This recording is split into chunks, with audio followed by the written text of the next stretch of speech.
meeting secara efektif, cara menulis email secara efektif, komunikasi yang pendek, concise, dan akurat.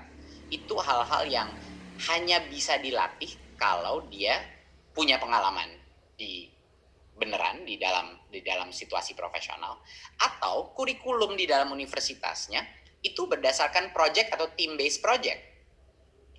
Dari situlah dia bisa belajar collaborative skills untuk mengachieve suatu goal bersama. Karena masa depan pekerjaan ini udah bukan secret. Apa sih maksudnya revolusi 4.0, industri 4.0?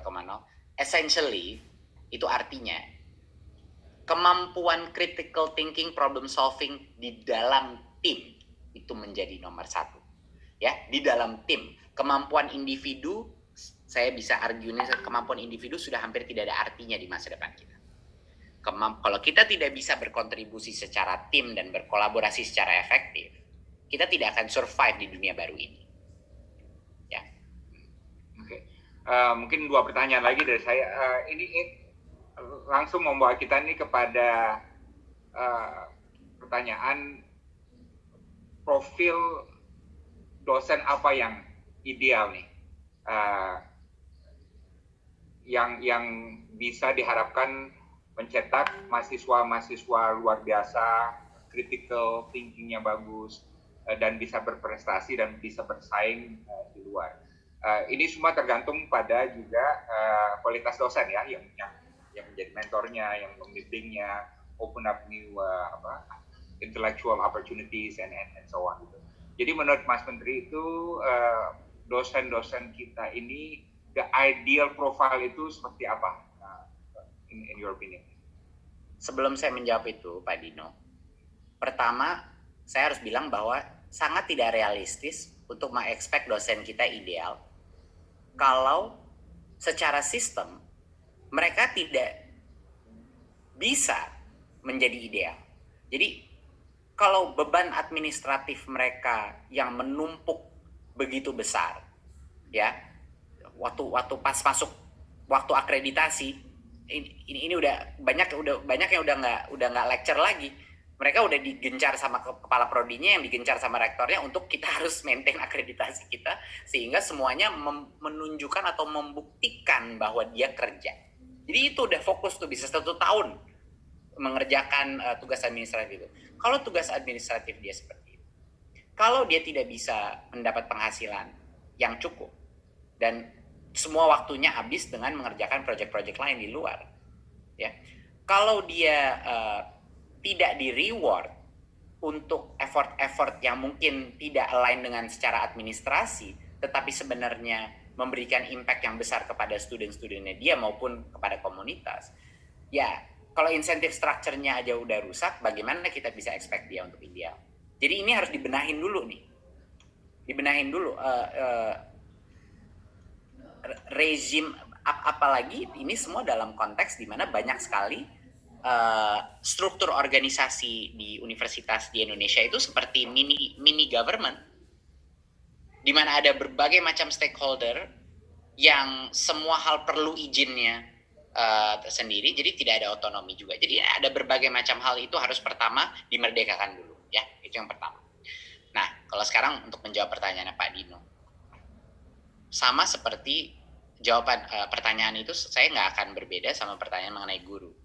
Sama aja, dosen sama guru sama. Jawaban saya adalah persis sama karakteristik yang kita inginkan dari murid yang ideal, Pak Dino. Ini suatu hal yang banyak orang mengira ada diferensiasi yang sangat besar antara murid dan guru, bahwa karakteristik yang kita butuhkan di guru itu sangat beda sama karakteristik ideal di murid. Menurut saya itu salah.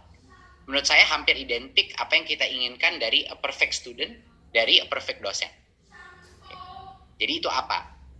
Ada 6 profil pelajar Pancasila yang kita akan canangkan. Satu adalah berketuhanan dan berakhlak mulia. Kedua adalah ini moralitas, universal values. Kedua adalah kebinekaan global. Dia merasa bagian dari suatu global citizenship.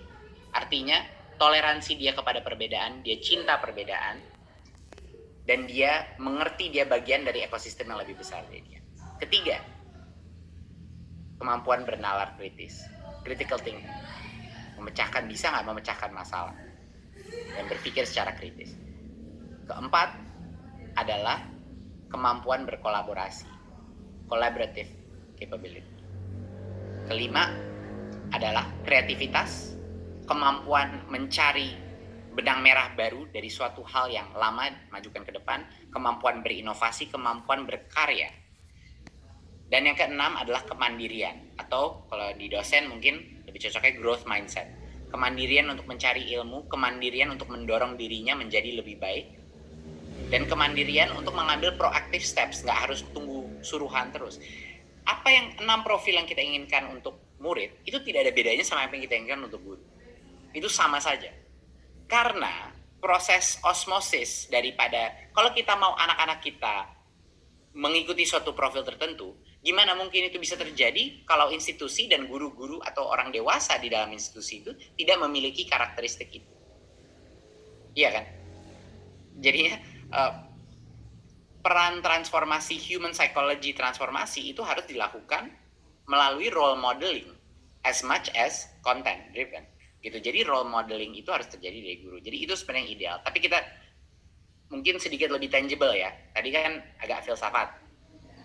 Kalau dosen itu yang ideal seperti apa? Apa contoh behavior daripada dosen yang sebenarnya ideal?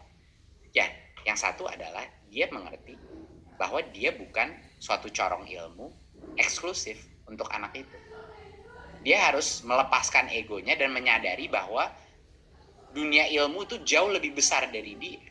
Dan tugasnya dia adalah untuk memfasilitasi semua ilmu itu tercorong kepada murid-muridnya dia. Itu secara fundamental filsafat ini masih banyak sekali guru-guru yang tidak mengerti ini. Biasanya mereka bilang, udah saya punya knowledge, kamu dengerin, kamu tulis, saya pas ke kamu.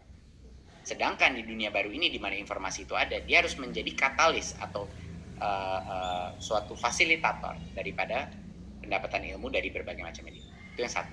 Kedua, apa yang terjadi dalam kelas? Gimana kita mau expect to grow critical thinking kalau semua dosen hanya berlecture? Dia cuma lecture, pulang. Semua itu di dunia sekarang lecture itu penting, tapi dalam aspek itu bisa direkam aja, lalu kirim aja linknya, videonya kepada student-student. Kenapa dia harus mengambil waktu studentnya dalam kelas?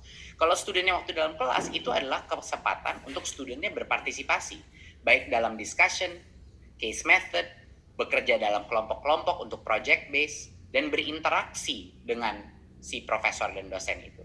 Jadi jangan sia-siakan waktu di kelas cuman buat satu way komunikasi. Itu dengan mudah bisa merekam dirinya dia, dengan mudah bisa mengirim bahan bacaan. Pas masuk ke kelas itu kesempatan untuk berdialog, untuk berinteraksi, untuk mengasah true critical thinking. Karena nggak ada yang namanya pembelajaran tanpa partisipasi. Kalau student itu tidak berpartisipasi, itu dia tidak belajar. Itu bukan, dia nggak mendapatkan skill-skill. Itu contoh kedua.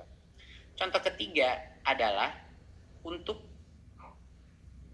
menemukan guru-guru dosen yang terbaik adalah guru-guru yang akan mencari validasi dari kualitas dia, feedback daripada pihak-pihak di luar. Dia akan mencari misalnya bagian dari proyeknya yang menilai itu misalnya perusahaan luar atau NGO dari luar atau universitas lain, dia melakukan kolaborasi. Jadi kemampuan guru itu proaktif atau dosen itu proaktif mencari resource dosen-dosen lain, company lain untuk membantu mengajar kelasnya dia. Itu adalah sign of a dosen penggerak. Jadi kalau saya reduce 3 behavior besar, menurut saya itu salah satu 3 yang terpenting. Oke, terima kasih.